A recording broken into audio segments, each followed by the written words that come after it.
Hello, this is Ashee from Crafting with Ashee and welcome to this video. Now, as you know, I absolutely love tulips. They're my favourite flower. It's been wonderful this spring to see all the tulips out everywhere.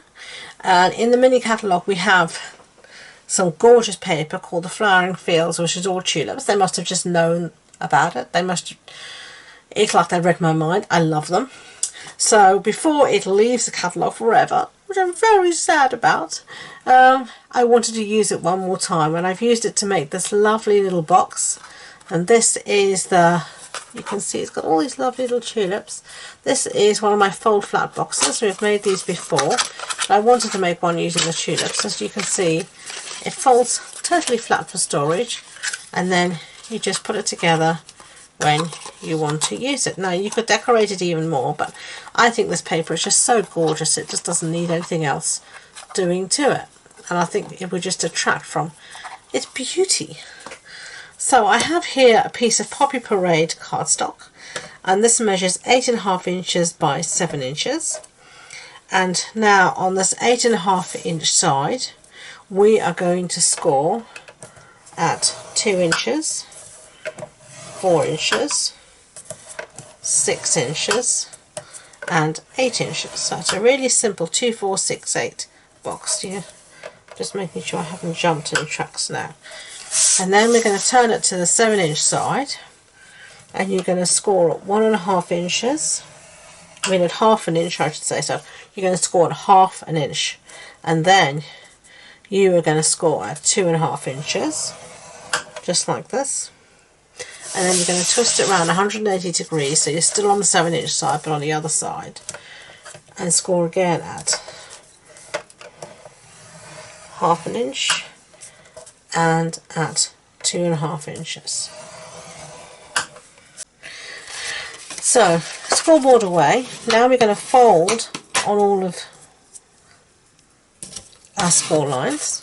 So let's just do that quickly. Quite a few here, as you can tell. This is when your bone folder is invaluable. It really helps you get a lovely crisp score line. Okay, just like that. So that's what we've got so far. Now I do have a template to help me out. And what I'm going to do is lay my template over my piece of paper like this, and then I'm going to show you which bits are going to get cut out. So where's the pencil? There's one. Now a copy, you can take a screenshot if you want of the template now, but a copy of this will be on the blog post on my website, and so you'll be able to see all these measurements and be able to make a template yourself. So I started off here on the 8.5 inch, that's how I've got it set up, on the longer side, and with a ½ inch tab to my right. So the first ones we're going to cut short like this, and then we're going to cut away, short and leave, and on the other side short and cut away. So it's going to look like that.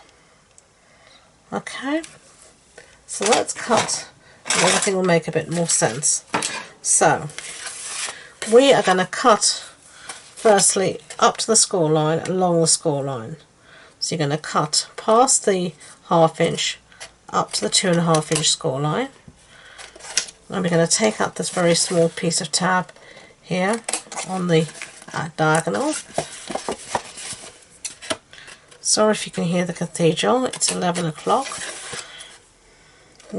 I live very close to Lincoln Cathedral, so you do hear the cathedral from the house.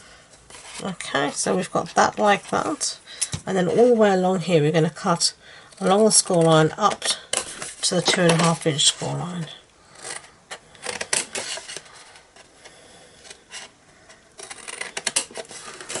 And we're just going to keep on doing that.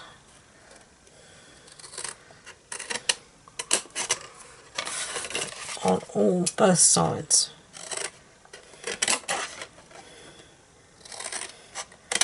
Okay, so now we've released all of our tabbies, and now we marked. So the first one we're going to cut off short on both sides. This is going to be one of our side panels, and again we're going to cut at a bit of an angle like that, so cut this short.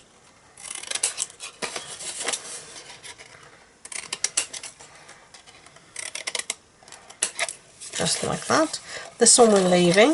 This one we mark with an X, so we can cut this out. And if you're not sure what you're doing, this is a great way to do it, is to make your template, lay it over your box, and mark, as I've done here, which pieces are going where.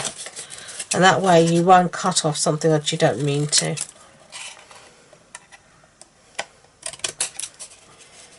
Until you get used to making something, and then you won't have to do that. But if you're not sure, then this is a great way to ensure you don't cut something that you're not meant to cut.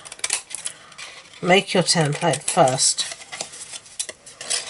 Even when I host Car Club, I do send out the templates ahead of time to people, and I know quite a few people don't. They look at them and then they make their item, and sometimes things do go wrong. I advise, if I send out a template to you ahead of time, to make a copy of that template yourself, so you can then do exactly what I've done here, and that way you're not going to mess up your nice cardstock. So let's have a look at this and see whether our two pieces match, and they do. Perfect. So that's really good.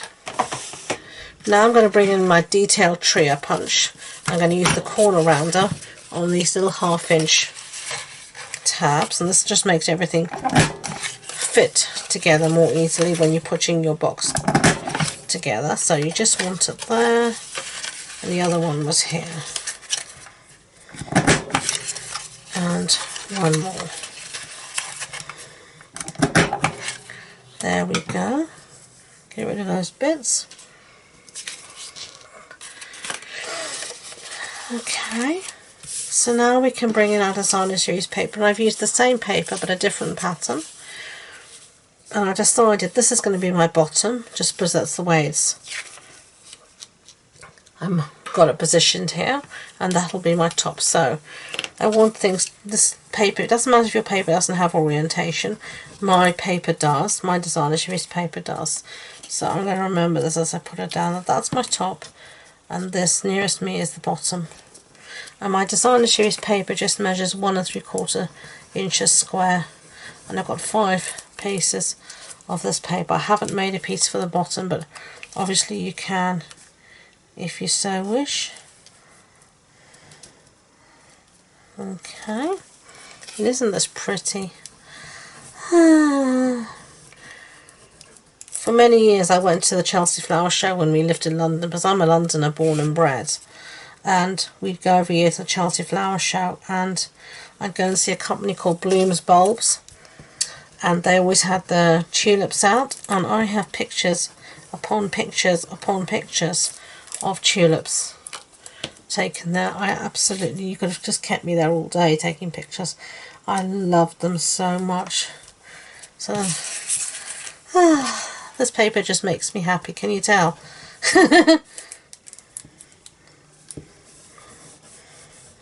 Okay, and this is going to be the top, so the top is going to be in opposite orientation to the rest of your box.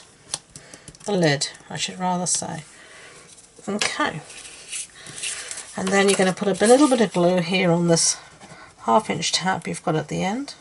A little bit of glue as I splodge out a whole ton of it, but anyhow, we will make it work.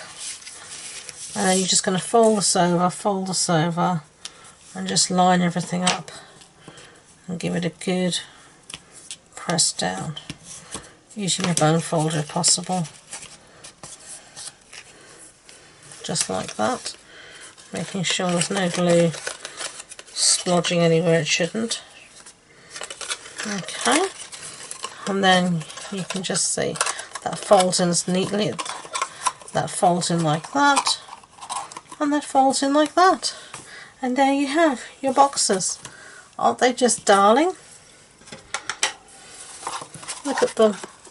Oh, they make me happy. Yeah, I'm easily pleased. So, I hope you enjoyed this project. If you did, I'd be grateful if you could give it a thumbs up so YouTube know. And please don't forget to subscribe to future videos. As I said, all the measurements and all the information about the project will be on the blog post on my website. And the links to that and all my social media links are in the description box below. That includes the link to my Facebook groups. My first one, I host an online monthly card club in there, as well as fortnightly challenges, and we share all our crafty goodness. And Card Club is online, and we make projects just like these together in Card Club. So do check all of that out. The other one is where I sell all my retired stock.